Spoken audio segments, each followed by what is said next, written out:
नमस्कार, दोपहर 2 बजे के समाचारों में आपका स्वागत है। मैं हूं दिलशाद। समाचारों में सबसे पहले हेडलाइंस। मुख्यमंत्री योगी आदित्यनाथ ने कल एक उच्च स्तरीय बैठक में डेंगू व अन्य संचारी रोगों की अद्यतन स्थिति की समीक्षा करते हुए रोकथाम के लिए प्रयासों को और तेज करने के दिए निर्देश।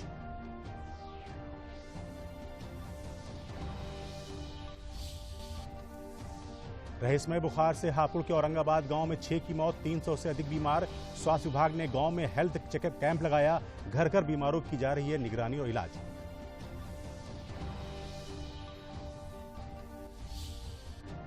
गाजियाबाद के कौशाम्बी में केंद्रीय मंत्री जनरल वीके सिंह ने run for heart half marathon दौड़ में किया प्रतिभाग। कहा, हार्ट को स्वस्थ रखना है बहुत जरूरी।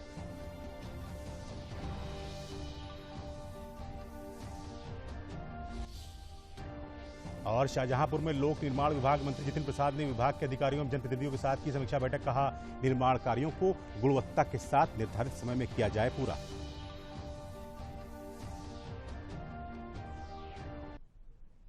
और अब समाचार विस्तार से। मुख्यमंत्री योगी आदित्यनाथ ने कल एक उच्च स्तरीय बैठक में डेंगू व अन्य संचारी रोगों की अद्यतन स्थिति की समीक्षा करते हुए रोकथाम के लिए प्रयासों को और तेज करने के निर्देश दिए। मुख्यमंत्री ने बताया कि डेंगू से बचाव के लिए हर जिले में डेडिकेटेड हॉस्पिटल बनेंगे। उन्होंने कहा कि डेंगू की रोकथाम के लिए बेहतर सर्विलांस जरूरी है और घर घर स्क्रीनिंग कराई जाए। अस्पताल में आने वाले हर मरीज को बेड मिले, उसकी विधिवत चिकित्सकीय जांच हो। मुख्यमंत्री ने धान खरीद की भी समीक्षा की और कहा कि हर जिले में खाद की पर्याप्त उपलब्धता हो। मुख्यमंत्री ने अतिवृष्टि के कारण हुए फसल की नुकसान की तत्काल क्षतिपूर्ति किए जाने के निर्देश दिए। साथ ही प्रयागराज माघ मेले के सुचारू आयोजन के लिए विशेष सचिव माघ मेला और एसपी माघ मेले की तत्काल तैनाती करने का भी आदेश दिया। मुख्यमंत्री ने कहा कि मेलों, पर्वों व त्योहारों पर बिजली की निर्बाध आपूर्ति सुनिश्चित कराई जाए।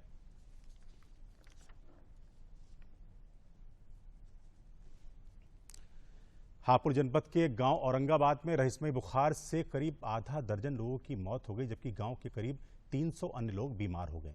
ग्रामीणों के अनुसार रात के समय में लोग बीमार हुए और सुबह उल्टी होने से उनकी मौत हो गई। 2 सप्ताह के अंदर आधा दर्जन लोगों की मौत से गांव में दहशत का माहौल बना हुआ है। कुछ ग्रामीणों का कहना है कि जिनकी मृत्यु हुई है उन्हें बुखार आया था। सूचना मिलने के बाद सीएमओ डॉक्टर सुनील त्यागी अपनी टीम के साथ गांव में पहुंच गए और मृतकों के घर जाकर परिवार वालों के खून सैंपल लिए और अन्य बीमारियों की भी जांच की। स्वास्थ्य विभाग की टीम ने गांव में जाकर हेल्थ चेकअप कैंप भी लगाया और जो भी बीमार मिल रहे थे उनके खून के सैंपल भी लिए गए। इसके साथ ही उन्हें दवाइयां भी दी गई।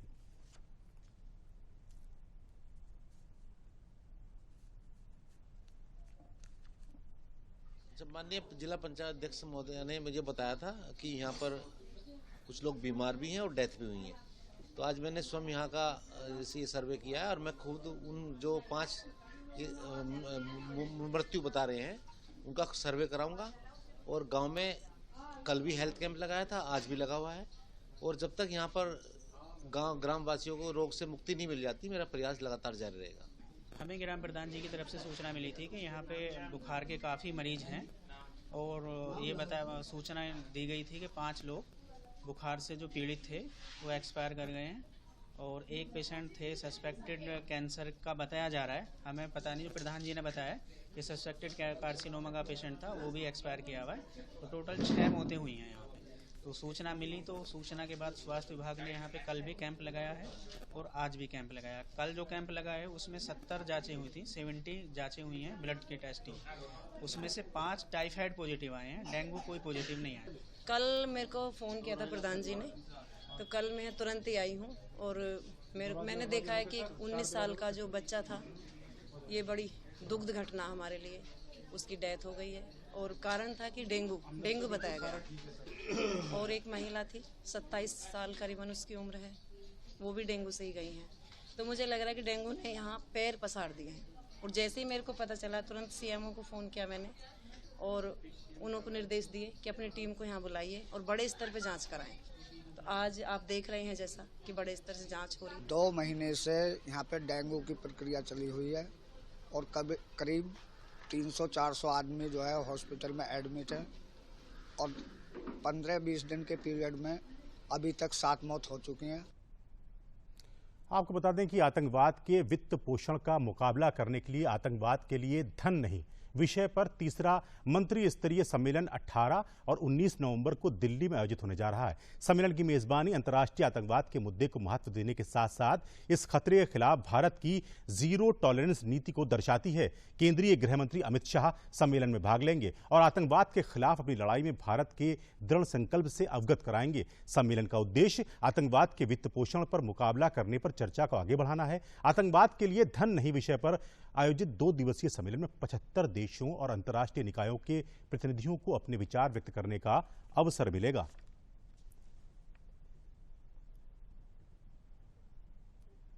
समाचार अभी और भी हैं, लेकिन पहले लेते हैं ये विराम।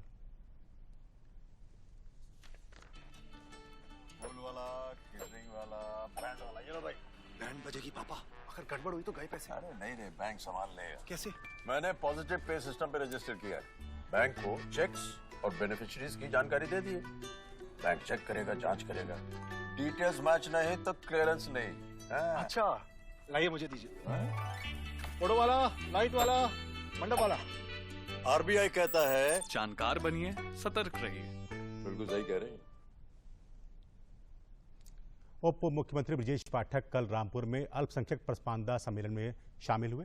अल्पसंख्यक मोर्चे के प्रदेश अध्यक्ष कुंवर वात्सल्य अली की अगुवाई में अल्पसंख्यक पसमानदा सम्मेलन का आयोजन किया गया। उप मुख्यमंत्री ने पत्रकारों से बात करते हुए कहा कि केंद्र और प्रदेश द्वारा संचालित योजनाओं में किसी तरह का कोई भेदभाव नहीं किया गया है, सबको बराबरी का हक दिया गया है। उन्होंने कहा कि पसमानदा मुस्लिमों को किसी तरह की कोई समस्या नहीं होने दी जाएगी और उनकी बात सरकार तक पहुंचाई जाएगी। इस अवसर पर पूर्व केंद्रीय मंत्री मुख्तार अब्बास नकवी के अलावा राज्य मंत्री दानिश आजाद अंसारी एवं सरदार बलदेव सिंह औलख उपस्थित रहे। आदरणीय प्रधानमंत्री नरेंद्र मोदी जी के नेतृत्व में सबका साथ, सबका विकास, सबका विश्वास के तहत हम लोग काम करेंगे और जो भी हमारी केंद्र सरकार और प्रदेश सरकार की लाभार्थी योजनाएं हैं, सब में अल्पसंख्यक समाज को मुख्य धारा में शामिल किया गया है। उनके जीवन स्तर में बदलाव लाने के लिए हमारी सरकार काम कर रही है। गरीब आदमी कैसे अपने जीवन को गुजार रहा है, ये आदरणीय प्रधानमंत्री जी ने समझा और उनके जीवन स्तर को ऊंचे उठाने के लिए काम किया। उनको पक्का मकान, निःशुल्क शौचालय, निःशुल्क पेयजल, 5 लाख तक का निःशुल्क इलाज, निःशुल्क सौभाग्य योजना के तहत कनेक्शन, निःशुल्क ढेर सारी योजनाएं चलाई हैं। इसके अलावा किसान सम्मान निधि भी अल्पसंख्यक समाज के सभी साथियों को जो उसके लिए अनुमति मिल रही है। मैं अल्पसंख्यक समाज को भरोसा दिलाता हूँ उनके हक और हुकूक के लिए। पसमानदा समाज के लोगों को भरोसा दिलाता हूँ उनके हक और हुकूक के लिए भारतीय जनता पार्टी की सरकार काम। प्रयागराज में अखिल भारतीय संस्कृति महोत्सव में राज्यपाल आनंदीबेन पटेल बतौर मुख्य अतिथि शामिल हुई। इस मौके पर मां भारती और मां सरस्वती के चित्र पर पुष्प अर्पित कर कार्यक्रम की शुरुआत की। इस कार्यक्रम में देश भर से आए हुए बच्चों का संगम हुआ। इस मौके पर राज्यपाल आनंदीबेन पटेल ने कहा कि बच्चों में संस्कृति एवं संस्कार को विकसित करने में विद्या भारती अखिल भारतीय शिक्षा संस्थान का प्रयास सराहनीय है। उन्होंने कहा कि प्राथमिक विद्यालयों में भी बच्चों को योग एवं संस्कृति और संस्कार की शिक्षा दी जानी चाहिए। देश की बहुमुखी विकास में महिलाओं की महत्वपूर्ण भूमिका है। बच्चों के भविष्य के लिए आज ही जल व पर्यावरण को बचाने का प्रयास करना होगा। इस मौके पर अखिल भारतीय शिक्षा संस्थान कुरुक्षेत्र के अध्यक्ष यतीन्द्र, प्रयागराज की महापौर अभिलाषा गुप्ता नंदी भी मौजूद रहीं।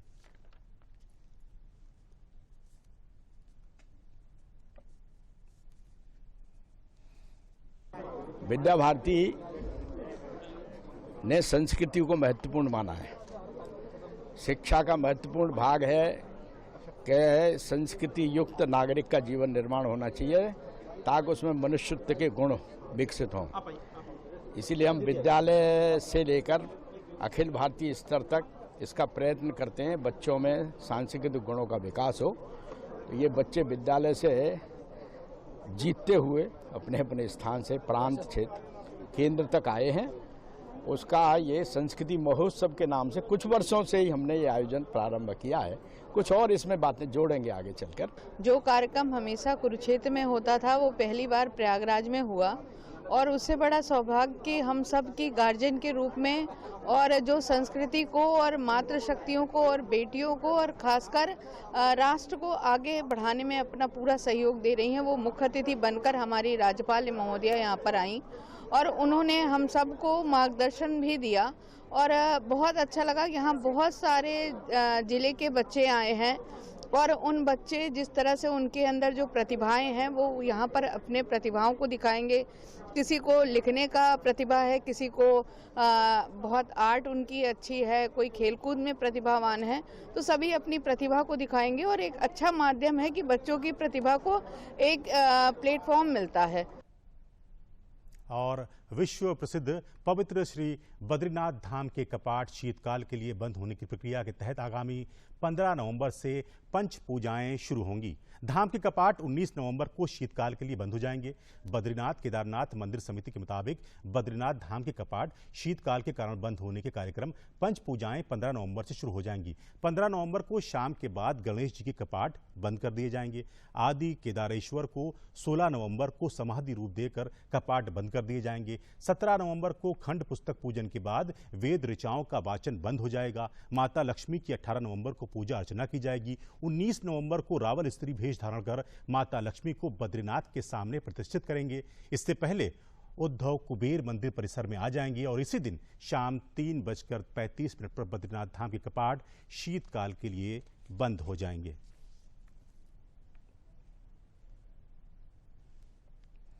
प्रदेश में समाज कल्याण विभाग द्वारा संचालित स्कूलों में खाने की गुणवत्ता की शिकायतों को लेकर समाज कल्याण राज्य मंत्री असीम अरुण एक बड़ा कदम उन्होंने उठाया है। उन्होंने प्रदेश के सभी जिलों के जिलाधिकारियों को निर्देशित करते हुए कहा है कि एक समिति बनाकर नई प्रक्रिया के तहत सेवा प्रदाता फर्मों का चयन किया जाए। मंत्री असीम अरुण ने ये जानकारी कन्नौज जिले में पत्रकारों को दी। उन्होंने कहा कि स्कूलों में बच्चों को गुणवत्तापूर्ण भोजन मिल सके, इसके लिए दरों में भी बदलाव किया गया है। पहले प्रति बच्चा 75 रुपए निर्धारित था, उसको बढ़ाकर 114 रुपए कर दिया गया है। इससे पहले समाज कल्याण राज्य मंत्री असीम अरुण सरकार आपके द्वार कार्यक्रम में शामिल हुए।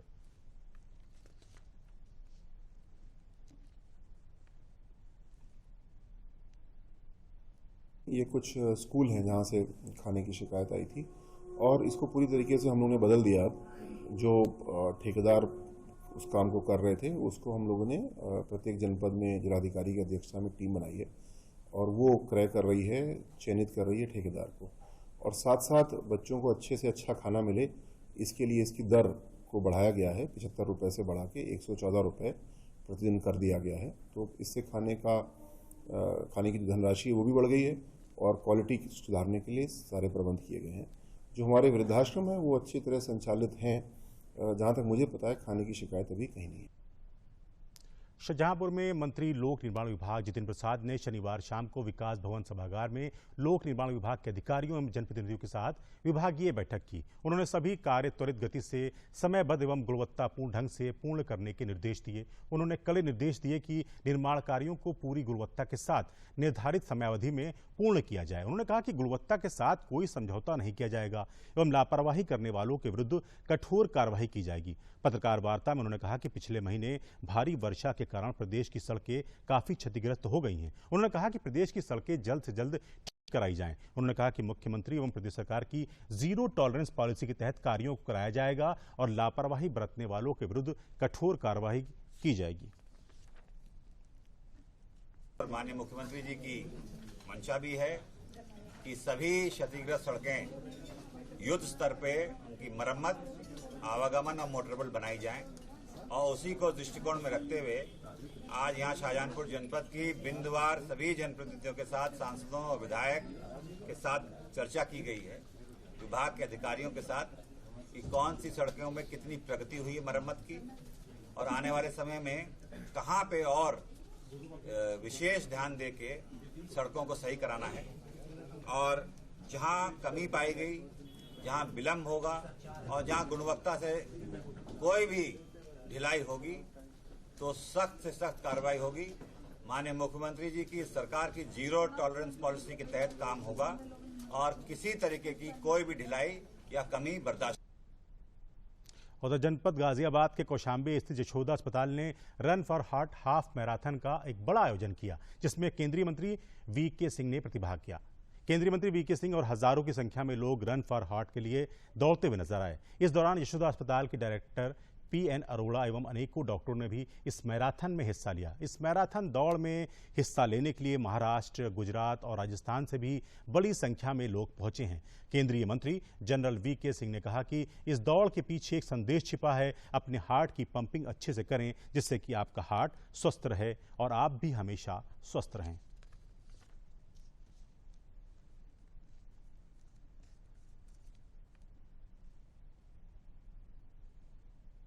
आज यशोदा की तरफ से एक हाफ मैराथन का आयोजन किया गया। उसमें कई कैटेगरीज रखी गई हैं। 21 किलोमीटर्स का, 10 का है, 5 का है, उसमें वॉक भी शामिल है। तो जो जैसा समझता है वैसा कर सकता है। और इसमें सिर्फ एक ही इसके पीछे सोच है कि लोग बाग चलना शुरू करें, अपने हार्ट की पंपिंग अच्छी करें, हार्ट आपका ठीक रहे, आप तंदुरुस्त रहें। Fitness is need of the day. जिस तरीके से आप देख रहे हैं कि हार्ट के केसेस बढ़ रहे हैंगे और डिप्रेशन के केसेस बढ़ रहे हैंगे, तो इन सब के लिए लाइफ स्टाइल बहुत अच्छा होना ज़रूरी है और उसी से हमारी फिटनेस होगी, उसी से 5 ट्रिलियन इकोनॉमी का जो मोदी जी का सपना है वो पूरा होगा। उत्तर प्रदेश के बेसिक शिक्षा राज्य मंत्री संदीप सिंह ने समाज के पिछड़े एवं जरूरतमंद लोगों के सर्वस्पर्शी सामाजिक आर्थिक विकास के लिए एक सामाजिक संस्थान द्वारा प्रायोजित परियोजना सोच का शुभारंभ किया। इस अवसर पर आयोजित सम्मान एवं पुरस्कार वितरण समारोह में 18 शिक्षकों को उत्कृष्ट शिक्षक सेवाओं के लिए 1 लाख रुपए की नगद पुरस्कार प्रदान किया गया। साथ ही उन्होंने 3 चयनित विद्यालयों में प्रत्येक को 10 कंप्यूटर और कंप्यूटर लैब तथा 5 सीसीटीवी कैमरे भी प्रदान किए।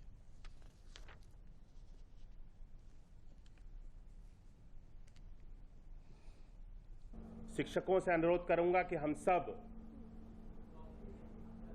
छोटे छोटे ही चीजों से सही, लेकिन बच्चों को हमेशा प्रोत्साहन करना चाहिए, मोटिवेट करना चाहिए,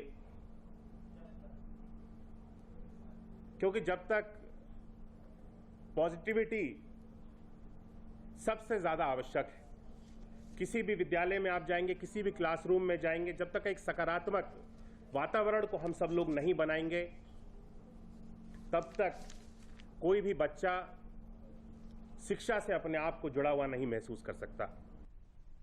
गोंडा में कर्नलगंज क्षेत्र में 14 लाख रुपए की लागत से बने नवनिर्मित क्षेत्र के हाईटेक पंचायत भवन का राज्य मंत्री स्वतंत्र प्रभार सहकारिता विभाग तथा भाजपा के प्रदेश महामंत्री जेपीएस राठौर ने उद्घाटन किया।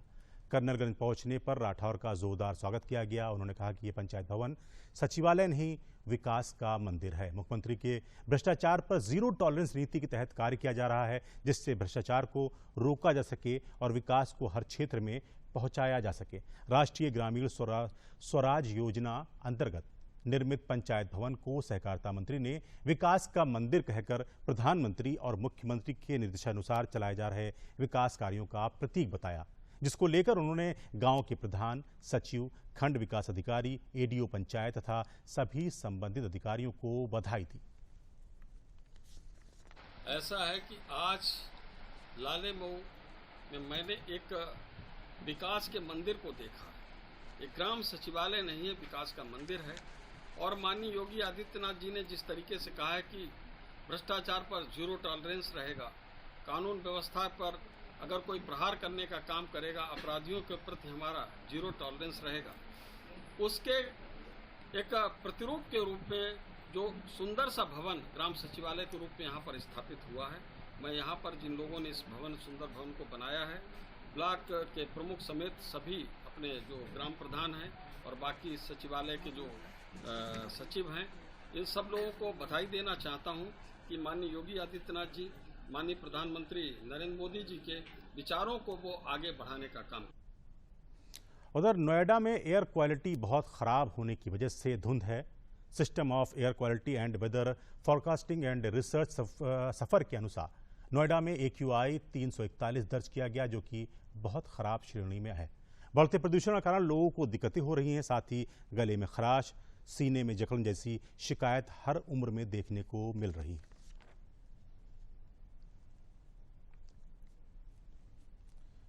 और जम्मू कश्मीर में आतंकियों ने एक बार फिर गैर स्थानीय मजदूरों पर फायरिंग की है। आतंकवादियों ने अनंतनाग के राख मोमिन इलाके में 2 प्रवासी मजदूरों पर गोलीबारी कर दी। इस घटना में दोनों मजदूर घायल हुए हैं, जिन्हें अस्पताल पहुंचाया गया है। पुलिस मामले की जांच कर रही है। इलाके की घेराबंदी की जा रही है।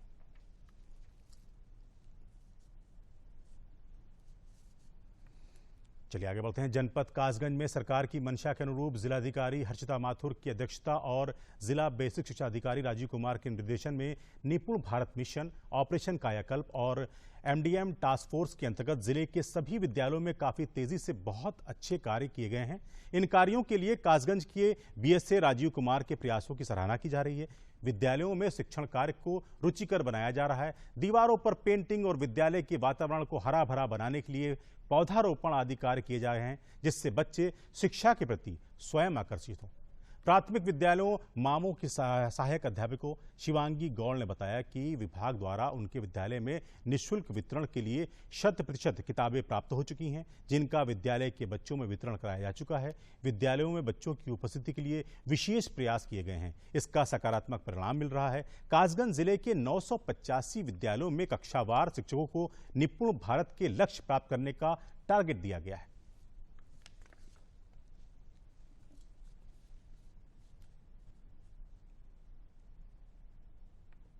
हमारे स्कूल में एमडीएम भी बहुत अच्छा बनता है।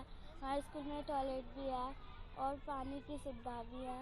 हमारे स्कूल में इन्वर्टर भी है। हमारे स्कूल में मैम बहुत अच्छे से समझाती हैं और अच्छा भी पढ़ाती है। मुझे रोज़ स्कूल आना अच्छा लगता है। मेरे स्कूल में एमडीएम मिलता है। सोमवार को फल फ्रूट मिलते हैं, बुधवार को दूध मिलता है और दीवारों पर बढ़िया बढ़िया पेंटिंग बनी है।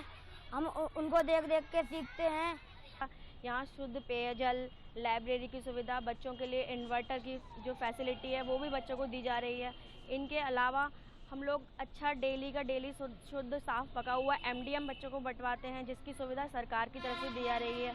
इसके अलावा जो सरकार भरसक प्रयत्न कर रही है बच्चों को अच्छा और तेज बनाने के लिए, उसके लिए जो विभिन्न कार्यक्रम यहाँ चल रहे हैं, निपुण भारत जैसे कि चल रहा है, एक रीडिंग कैंपेन हमारे स्कूल में आजकल चल रहा है 45 दिन का। उसके लिए हम बच्चों को डेली उनकी प्रैक्टिस सेशंस करवाते हैं, बच्चों को पढ़ने की प्रैक्टिस करवाते हैं। पूरे जनपद में इस समय हम लोग पूरे प्रदेश में दूसरे नंबर पर कायाकल्प में हैं। कायाकल्प के जो 19 पैरामीटर हैं, जिसमें कि चाहे boys toilet, girls toilet, drinking water, hand wash unit, टाइलीकरण, ये सारे काम हमारे यहाँ बहुत अच्छे हुए हैं और इसमें बेहतर प्रगति हुई है। और हम लोग लगभग 89% के साथ पूरे प्रदेश में दूसरे नंबर पर इस समय चल रहे हैं। और हम लोग प्रयास कर रहे हैं कि जो कायाकल्प के 19 पैरामीटर हैं, इसे दिसंबर लास्ट तक हम लोग नए साल में इसे 100% सैचुरेट कर दें। जो 19 पैरामीटर के काम हैं वो पूरे हो जाएं और इसमें पूरे प्रदेश में एक अच्छा काम दिखे, हम लोग इस पर अच्छा काम कर रहे हैं। जनपद बलरामपुर में राज्य मंत्री गन्ना विकास एवं चीनी उद्योग विभाग उत्तर प्रदेश संजय सिंह गंगवार ने 1 दिवसीय दौरे पर पहुंचकर विभागीय अधिकारियों के साथ समीक्षा बैठक की। इस अवसर पर मंत्री ने उत्तर प्रदेश डिस्टिलरी मजदूर संघ के अधिवेशन को भी संबोधित किया। राज्य मंत्री ने उत्तर प्रदेश डिस्टिलरी मजदूर संघ के 12वां त्रैवार्षिक अधिवेशन के उद्घाटन समारोह में मजदूर भाइयों को संबोधित किया। बैठक में राज्य मंत्री द्वारा बलरामपुर चीनी मिल एवं बजाज चीनी मिल को निर्देशित किया गया कि किसानों के गन्ने का पैसे का 100% भुगतान कराया जाए। वर्तमान सत्र में गन्ना पेराई के दौरान किसानों द्वारा बेची जाने वाली गन्ने का किसी प्रकार की घटतौली न की जाए, इसका समय समय पर निरीक्षण भी किया जाए।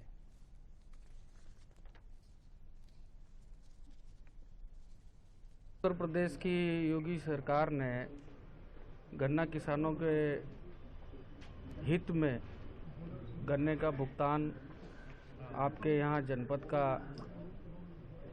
एक अगर मिल छोड़ दे उसका भी पहले से बहुत अच्छा हुआ है। बाकी हम लोगों ने यहाँ 100% भुगतान कर दिया है। किसानों के लिए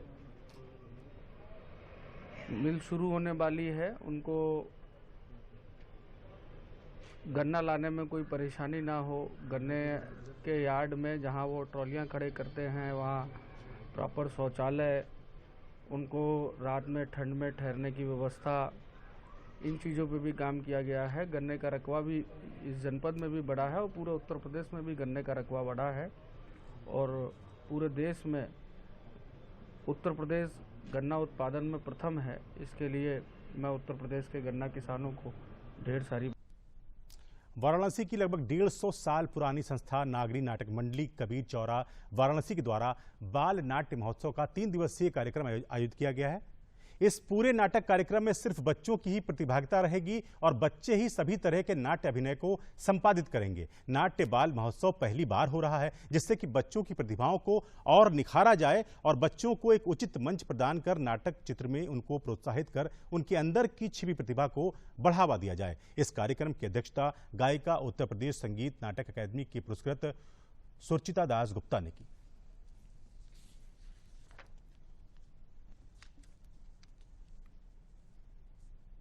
ये बहुत अच्छे पहल है श्री नागरी नाटक मंडली जी का और न्यास जी का, और इसमें बच्चों की जो अंदर जो प्रतिभा जो है वो खुल के सामने बाहर आएगा, और उसके लिए बहुत ही खुशी हो रही है कि अभी मैं नाटक देख रही थी, बच्चों में जो कॉन्फिडेंस है वो देख के बहुत अच्छा लग रहा है।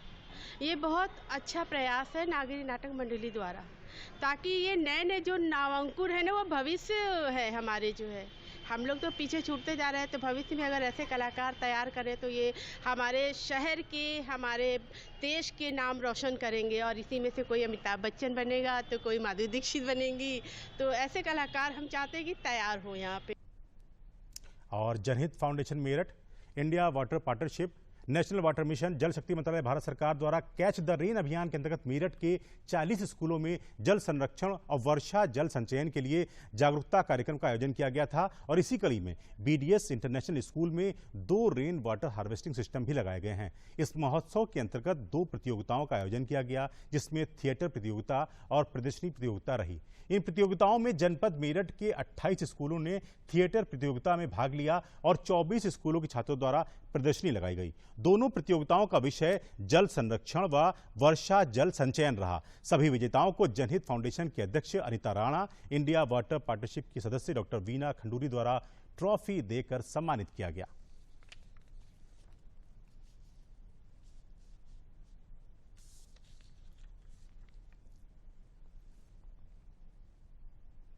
यहाँ पर हम लोगों ने इंडिया वाटर पार्टनरशिप और नेशनल वाटर मिशन के साथ मिल करके मेरठ में एक जल महोत्सव, एक वाटर फेस्टिवल के रूप में हम इसका आयोजन कर रहे हैं। एक जल उत्सव जैसा नाम से ही प्रतीत हो रहा है। सभी इसमें मेरठ के 40 स्कूलों के बच्चों को एक साथ जोड़ा गया है, एक ही मंच पर ला करके उनको जल को बचाने के लिए, वर्षा जल संरक्षण या हमारा भूमि का जल जो ऐसे दोहन हो रहा है उसको कैसे बचाया जाए, बच्चों के माध्यम से एक अपील की जा रही है समाज के लोगों से। तो यहाँ एक बहुत अच्छी एक प्रदर्शनी का भी आयोजन किया गया है, और यहाँ पर बच्चों ने नुक्कड़ नाटक के माध्यम से, स्ट्रीट प्ले के माध्यम से एक यहाँ मेरठ की जनता को ये एक संदेश दिया है कि हम आने वाले पीढ़ी को बचाना है तो मैं जल की एक एक बूंद को। भारत सरकार का जो जल जीवन मिशन है उसमें सबको पानी मुहैया कराया जाए, और वो पानी कैसे मुहैया होगा जबकि पानी हमारे भूमि में संरक्षित रहेगा।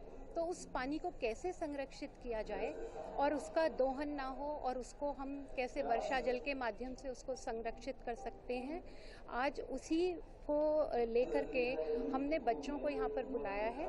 40 स्कूल के बच्चे हैं यहाँ पर हमारे साथ, और इन बच्चों ने बहुत ही सुंदर नाट्य रूपांतर करके और नुक्कड़ नाटक के रूप में अपने संदेश दिए हैं।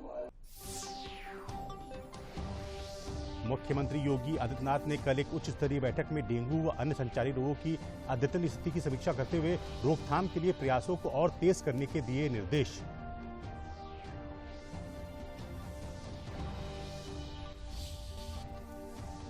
रहस्यमय बुखार से हापुड़ के औरंगाबाद गांव में 6 की मौत, 300 से अधिक बीमार। स्वास्थ्य विभाग ने गांव में हेल्थ चेकअप कैंप लगाया, घर घर बीमारों की जा रही है निगरानी और इलाज।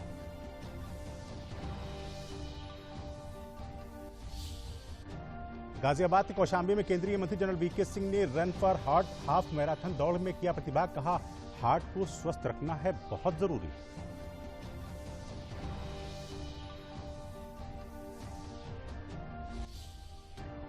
और शाहजहांपुर में लोक निर्माण विभाग मंत्री जितिन प्रसाद ने विभाग के अधिकारियों एवं जनप्रतिनिधियों के साथ की समीक्षा बैठक, कहा निर्माण कार्यों को गुणवत्ता के साथ निर्धारित समय में किया जाए पूरा।